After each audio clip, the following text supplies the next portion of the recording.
नमस्कार welcome back to my channel Aradhana motivation. आज मु आपण पुणी एक नुआ वीडियो नहीं आसी जहाँकि पौराणिक उपरे त्रेतया जुगर कथा। तारा कहा पत्नी थिले, तारांकर जन्म रहस्य कौन, तारांकर उत्पत्ति केपरि होइथिला, चलतु जानिबा आमे आजिर टॉपिक रे सुंदर टॉपिकटी जहाँकि त्रेतया जुगर रामायण कथा बा रामचंद्र कथा। चलतु आरंभ करवा एबे स्टोरीटी।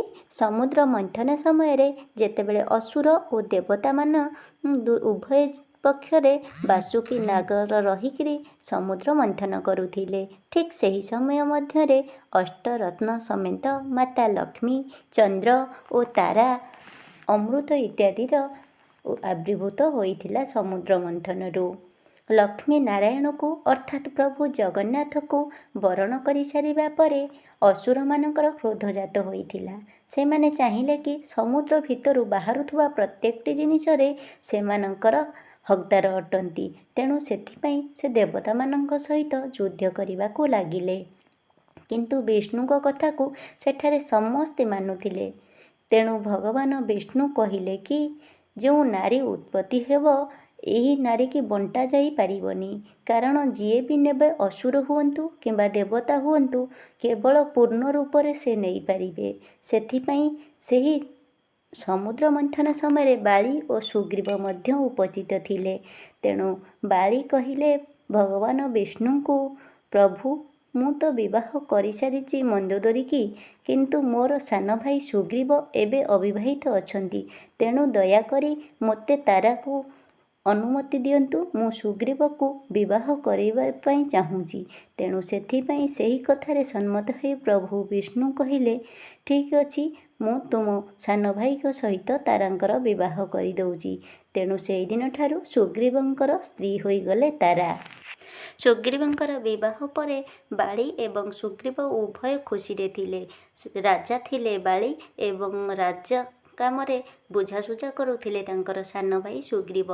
दिने सुग्रीव घरे थिबा समय बाली गाधोइबा पई बा स्नान करिबा निमंते नदी को जाइथिले। सेही समय रे से गाधोइकिरी तपस्या करुथिले जे भगवान को नमस्कार करिबा समय रे जल रे तांको गोड़ गोटे जिनिसरे बाजिथिला।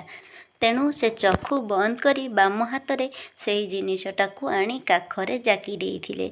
जेतेबेले तांकर ध्यान सरिला बा भगवान को दर्शन करिबा सरिला, देखिले कि से अन्य केही नुह रावण। रावण को देखि बाली आश्चर्य होइगले। देखिले एमिति एक जीव कौन पोक परिका लागुची, जेपरिकी तांकर 10टा मुंड अछि। तेणु ए कथा भाबी बाली ताकू नहीं आसिले। तांकर गोटे पुत्र संतान थिला। बालीको स्त्री ना थिला मंदोदरी एवं बालींकर गोटे पुत्र थिला जहा ना होची अंगद। तेणु से रावण को गोटे पोक बोली भाबिकरी गोटे दौड़ारे बांधिकिरी देदेले अंगद को किछि दिन खेलिबा पई। किंतु ये कथा मंदोदरी जानी पारले जे यह होची महामयी रावण। रावण जणे ज्योतिष एवं ब्राह्मण एवं ज्ञानी मध्य थिले। तेणु तांकर समस्त खाइबा पीवा मंदोदरी ही बुझुथिले। दिने बाली नथिबा समय रे मंदोदरी रावण को छाड़ीदेले। बाली उपरे रावणकर अत्यंत क्रोध जात हेला। तेणु से प्रतिशोध परायण होइगले। किपरि से बालींक ठारू प्रतिशोध नेबे, काहींकि से रावण को एते दिन बांधी तांक नगर रे रखिथिले। किछि दिन गला परे बाली राज्य शासन करुथुबा समय रे दुंदुर्बी मायाबी दुंदुर्बी असुर नामक एक असुर राजा आसिले, जे कि बालीर देश को बा राज्य को छड़ाई नबाकू चाहूथिले। तेणु बाली तो महायोद्धा, से केबे अटकैबाकू चाहू नथिले। तेणु से भी बाहरी गले सुग्रीव को नहीं मायाबी दुंदुर्बी असुरंक सहित युद्ध करिबा पाई। किछि बाट चलीगले ग्राम ठारू बाहरिकिरी गला परे एते जोर युद्ध होला कि बाली आउ दुंदुर्बी असुरंकर। तेणु एथिरे भୟରେ मायाबी दुंदुर्बी असुर छाड़ी पळै जिबाकू लागिला। दौड़ी दौड़ी जाइकिरी गोटे गुंफा मध्यरे से प्रवेश करिगला। ताको खोजी मारिबा निमंते बाली ता मध्यरे मध्य प्रवेश करिबाकू लागिले। किंतु ଗଲାବେଳେ ସୁଗ୍ରୀବକୁ କହିଗଲେ ଯେ ଗୁମ୍ଫା ମୁହଁରେ ତୁମେ ହିଁ ଜଗିଥିବ, ଯଦି ଦୁନ୍ଦୁର୍ବି ବାହାରକୁ ଆସେ ତାହେଲେ ତୁମେ ତାକୁ ଅଟକାଇ ଦେବ। ତେଣୁ ଏହା କହି ବାଳୀ ଆଉ ମାୟାବୀ ଦୁନ୍ଦୁର୍ବି ସେଇ ଗୁମ୍ଫା ମଧ୍ୟକୁ ପ୍ରବେଶ କରିଗଲେ। ବାହାରେ ସୁଗ୍ରୀବ ଏକା ହିଁ ରହିଲେ। ରାବଣଙ୍କର ବାଳୀ ଉପରେ ରାଗ ରହିଥାଏ। କିପରି ସେ ପ୍ରତିଶୋଧ ନେବେ ଏହାକୁ ହିଁ ସବୁବେଳ ପାଇଁ ସଠିକ୍ ସମୟ ହିଁ ଖୋଜି ବୁଲୁଥିଲେ। ତେଣୁ ଦିନେ ଜାଣିବାକୁ ପାଇଲେ କି ବାଳୀ ଓ ସୁଗ୍ରୀବ ଉଭୟ ଗାଁରେ ନାହାନ୍ତି, କୌଣସି ଏକ ଜାଗାକୁ ଯାଇଛନ୍ତି ଯେ ବହୁତ ଦିନ ହେଲାଣି ଫେରି ନାହାନ୍ତି। ସେହି ସମୟର ସଦୁପଯୋଗ କରି ରାବଣ ଆସି ଜୋର କରି ବାଳୀର ପତ୍ନୀ ମନ୍ଦୋଦରୀକୁ ହରଣ କରି ନେବାକୁ ଚାହିଁଲେ। ସେହି ସମୟରେ ଲକ୍ଷ୍ୟ କଲେ କି ଗୋଟେ ସୁନ୍ଦରୀ ସ୍ତ୍ରୀ ହିଁ ଅନ୍ୟ ଜଣେ କିଏ ମନ୍ଦୋଦରୀଙ୍କ ସହିତ ବାସ କରୁଛି, ଯାହାକୁ ସେ କେବେ ଦେଖିନଥିଲେ। ସେହି ସୁନ୍ଦରୀ ସ୍ତ୍ରୀ ହିଁ ସୁଗ୍ରୀବଙ୍କ ସ୍ତ୍ରୀ ତାରା ହିଁ ଥିଲେ। ଆଉ ତାରା ସେ ସମୟରେ ଗର୍ଭବତୀ ଥିଲେ।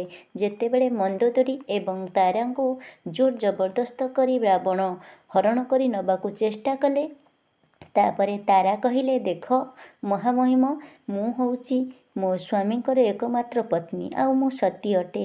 ଯଦି ତୁମେ ମୋ ସ୍ୱାମୀଙ୍କ ଠାରୁ ବଡ଼ ଯୋଦ୍ଧା ହୋଇପାରିବ ତାହେଲେ ମୁଁ ତମ ସହିତ ଯିବି। ମୋର ଏକ ସର୍ତ୍ତ ଅଛି, ମୋ ସ୍ୱାମୀଙ୍କ ପିଲା ମୋ ପେଟରେ ଅଛି। ଯଦି ତୁମର ଗୋଟିଏ ଗର୍ଜନରେ ମୋର ଗର୍ଭପାତ ହୋଇପାରିବ ବା ଗର୍ଭ ନଷ୍ଟ ହୋଇପାରିବ ତାହେଲେ ମୁଁ ତୁମ ସହିତ ଅବଶ୍ୟ ଯିବି।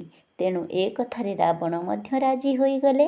ତେଣୁ ତାରା କଥାରେ ରାବଣ ଗୋଟିଏ ରଡ଼ି ନୁହଁ 3 ରଡ଼ି ଦେଲେ, କିନ୍ତୁ ତାରାଙ୍କର ଗର୍ଭ ନଷ୍ଟ ହେବା ତ ଦୂରର କଥା, ଟିକିଏ ବି ତାଙ୍କର କ୍ଷତି ହେଲା ନାହିଁ। ସେହି କାରଣବଶତଃ ତାରା ଆଉ ରାବଣଙ୍କ ସହିତ ଗଲେ ନାହିଁ। ସେ ଜୋର କରି ମନ୍ଦୋଦରୀକୁ ନେଇଗଲେ। ମନ୍ଦୋଦରୀ ଗଲାବେଳେ ଅଙ୍ଗଦକୁ ତାରା ପାଖରେ ଛାଡ଼ିଦେଇ ଚାଲିଗଲେ। କିଛି ଦିନ ପରେ ସୁଗ୍ରୀବ ଭାବିଲେ କି ଭାଇ ତା ଭିତରେ ବୋଧେ କ'ଣ କରୁଛନ୍ତି, ଏତେ ଦିନ ହେଲାଣି ବାହାରକୁ ଆସୁନାହାନ୍ତି। ହଠାତ୍ ସୁଗ୍ରୀବ ଜଗିଥିବା ଗୁମ୍ଫା ମୁହଁରୁ ରକ୍ତ ବାହାରିବାକୁ ଲାଗିଲା। ସୁଗ୍ରୀବ ଆଶ୍ଚର୍ଯ୍ୟ ହୋଇଗଲେ। ଭାବିଲେ କି ସେଇ ଦୁନ୍ଦୁର୍ବି ଅସୁର ମୋ ଭାଇ ବାଳୀକି ମଧ୍ୟ ମାରିଦେଇଛି, ଯେଉଁଥିପାଇଁ ରକ୍ତ ବାହାରକୁ ଆସୁଛି। ଏ କଥା ମନେ ମନେ ଭାବି ବାଳୀ ନ ଆସିଥିବା କାରଣରୁ ଚିନ୍ତାରେ ପଡ଼ି ଗୋଟିଏ ବଡ଼ ପଥର ଆଣି ସେହି ଗୁମ୍ଫାର ମୁହଁରେ ରଖିଦେଇକିରି ଘରକୁ ଚାଲି ଆସିଲେ। ଆଉ ନିଜେ ତାରାଙ୍କ ସହିତ ରାଜ୍ୟ ଶାସନ କରିବାକୁ ଲାଗିଲେ। ତାଙ୍କୁ ପ୍ରଜାମାନେ ବି ଖୁବ୍ ଭଲ ପାଉଥିଲେ। ତେଣୁ ସେହି ସମୟରେ ବାଳୀ ଯେତେବେଳେ କିଛି ଦିନ ପରେ ଫେରିଲା, ଦେଖିଲା କି ଗୁମ୍ଫା ମୁଖରେ ଗୋଟିଏ ବଡ଼ ପଥର ଖଣ୍ଡ ରହିଅଛି। ସେ ଏକଥା ଜାଣି ବହୁତ ରାଗିଗଲା। କହିଲା, ମୋ ସହିତ ବିଶ୍ୱାସଘାତକ କରିଛି ସୁଗ୍ରୀବ। ଏହି କଥା ଭାବି ସେଇ ପଥରକୁ ହଟାଇ ବାଳୀ ବାହାରକୁ ଆସିଗଲା। ଆସିଲା ପରେ ସୁଗ୍ରୀବ ଉପରେ ଥିବା ରାଗ ଯେତେବେଳେ ସୁଝାଇବାକୁ ଚାହିଁଲା କି, ସେତେବେଳେ ଦେଖିଲା କି ମନ୍ଦୋଦରୀ ବା ବାଳୀର ସ୍ତ୍ରୀ ତାର ଘରେ ନାହିଁ। ତାକୁ ଜୋର କରି ରାବଣ ନେଇଯାଇଛି।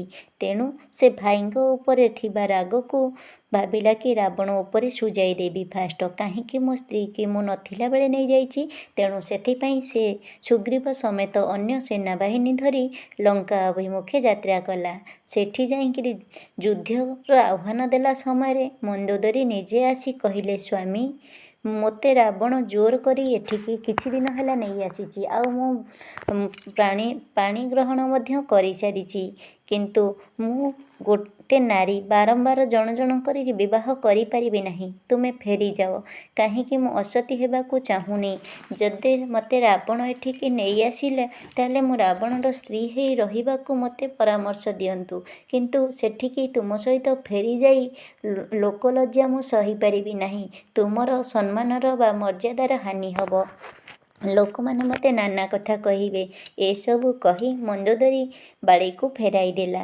ଏହାପରେ ସୁଗ୍ରୀବ ବାଳୀଙ୍କର ବହୁତ ଯୁଦ୍ଧ ଲାଗିଲା, ଯେଉଁଥିପାଇଁ ସୁଗ୍ରୀବକୁ ରାଜ୍ୟରୁ ବିତାଡ଼ିତ କରିଦେଲେ ବାଳୀ, ଆଉ ବାଳୀ ନିଜେ ରାଜା ହେଲେ। ସୁଗ୍ରୀବ ଯେତେବେଳେ ବନବାସରେ ଗଲେ ସେତେବେଳେ ସେ ଚାହିଁଲେ କି ତାଙ୍କ ସ୍ତ୍ରୀକୁ ନେଇଯିବା ପାଇଁ, କିନ୍ତୁ ବାଳୀ କୌଣସି ପ୍ରକାରେ ତାରାକୁ ସୁଗ୍ରୀବ ସହିତ ବନକୁ ଯିବାକୁ ଦେଲା ନାହିଁ। ସୁଗ୍ରୀବକୁ ବିତାଡ଼ିତ କଲା ଏବଂ ତାରାକୁ ନିଜର ପତ୍ନୀ କରି ଭାବରେ ରଖିଲା। କିନ୍ତୁ ଯେହେତୁ ବାଳୀ ମହାଜ୍ଞାନୀ ଥିଲା, ତେଣୁ ଅଙ୍ଗଦର ଲାଳନ ପାଳନ କରିବା ନିମନ୍ତେ ସେ ତାରାକୁ ମାତୃ ରୂପରେ ରଖିଥିଲା। କିନ୍ତୁ ଏତେ ଦିନ ରଖିଥିଲେ ମଧ୍ୟ ସେ ସ୍ତ୍ରୀର ପରିଚୟ ଦେଇଥିଲା, କିନ୍ତୁ ତାଙ୍କର କୌଣସି ଅଙ୍ଗକୁ ତାରାଙ୍କର ସେ ସ୍ପର୍ଶ କରିନଥିଲା। କିଛି ଦିନ ଗଲା ପରେ ତାରାଙ୍କ ଗର୍ଭରୁ ଏକ ସନ୍ତାନ ଜନ୍ମ ହେଲା, ଯାହାକି ସୁଗ୍ରୀବ ଓ ତାରାଙ୍କର ପୁତ୍ର ଥିଲା। ତାଙ୍କର ନାମ ଦିଆହେଲା ଦଧିପଲ। ଦଧିପଲ ଏବଂ ଅଙ୍ଗଦ ଉଭୟଙ୍କୁ ସ୍କୁଲ ଯିବାରେ ଆଉ ଭରଣ ପୋଷଣ କରିବା ତାରା ହିଁ କରୁଥିଲେ। ଏ କଥା ଜାଣି ସୁଗ୍ରୀବ ବନବାସରେ ଥିଲାବେଳେ ତାଙ୍କର ପୁତ୍ର ସନ୍ତାନ ହୋଇଥିବା ଦେଖି ସେ ବହୁତ ଖୁସି ହେଲେ, ଆଉ ସେ ଦିନେ ଆସି ଲୁଚେଇକିରି ମଧ୍ୟ ନେଇଗଲେ ଦଧିପଲକୁ। କିନ୍ତୁ ଏ କଥା ଜାଣି ବାଳି ପୁଣି ପୁନର୍ବାର ଯୁଦ୍ଧ କଲା, ଆଉ ଯୁଦ୍ଧ କରି ସେ ଅଙ୍ଗଦ ଏବଂ ଦଧିପଲ ଉଭୟଙ୍କୁ ନେଇ ଆସିଲା, ପୁଣି ତାରାକୁ ମଧ୍ୟ ରଖିଲା। କିଛି ଦିନ ଗଲା ପରେ ରାମଚନ୍ଦ୍ର ଯେତେବେଳେ ଆସିଲେ, ମାତା ସୀତାକୁ ରାବଣ ପାଖରୁ ଆଣିବା ନିମନ୍ତେ ସେ ସୁଗ୍ରୀବ ସହିତ ମିତ୍ରତା ବସିଥିଲେ। ତାପରେ ବାଳିକି ବଧ କରି ସୁଗ୍ରୀବକୁ ରାଜସିଂହାସନ ଦେଇଥିଲେ ଏବଂ ତାରାକୁ ରାଜରାଣୀ ଭାବରେ ସୁଗ୍ରୀବଙ୍କ ପତ୍ନୀ ଭାବରେ ବିବେଚିତ କରିଥିଲେ। ଜାଣିଲେ ତ ସାଙ୍ଗମାନେ ତାରାଙ୍କର ଉତ୍ପତ୍ତି କିପରି ହୋଇଥିଲା ଏବଂ ସେ କାହା ପତ୍ନୀ ଥିଲେ ଆଉ କିପରି ତାଙ୍କ ଜୀବନଶୈଳୀ ଥିଲା। ଯଦି ଭିଡ଼ିଓଟି ଭଲ ଲାଗେ ତାହେଲେ ମୋ ସହିତ ଯୋଡ଼ି ହୁଅନ୍ତୁ। ପାଖରେ ଥିବା ଅଲ୍ ନୋଟିଫିକେସନ୍କୁ ଅନ୍ ରଖନ୍ତୁ, ଯେପରିକି ମୁଁ ପଠାଉଥିବା ପ୍ରତ୍ୟେକଟି ଭିଡ଼ିଓ ସର୍ବପ୍ରଥମେ ଆପଣଙ୍କ ପାଖରେ ପହଞ୍ଚିବ। ସେଥିପାଇଁ ମୋ ଚ୍ୟାନେଲକୁ ସବସ୍କ୍ରାଇବ୍, ଲାଇକ୍, ସେୟାର କରିବାକୁ ଭିଡ଼ିଓକୁ ଜମା ଭୁଲିବେନି। ଏହିଭଳି ପୌରାଣିକ ଭିଡ଼ିଓ ଶୁଣିବା ପାଇଁ ମୋ ସହିତ ଯୋଡ଼ି ହେଇ ରୁହନ୍ତୁ। ସେ ଯାଏ ମୋତେ ବିଦାୟ ଦିଅନ୍ତୁ। ମୁଁ ପୁଣି ଆସିବି ନୂଆ ଏକ ଭିଡ଼ିଓ ସହିତ। ରହୁଛି, ନମସ୍କାର। ଆପଣଙ୍କ ଦିନଟି ଜଗନ୍ନାଥଙ୍କ କୃପାରୁ ଶୁଭମୟ ତଥା ମଙ୍ଗଳମୟ ହେଉ। ନମସ୍କାର। ଜୟ ଜଗନ୍ନାଥ।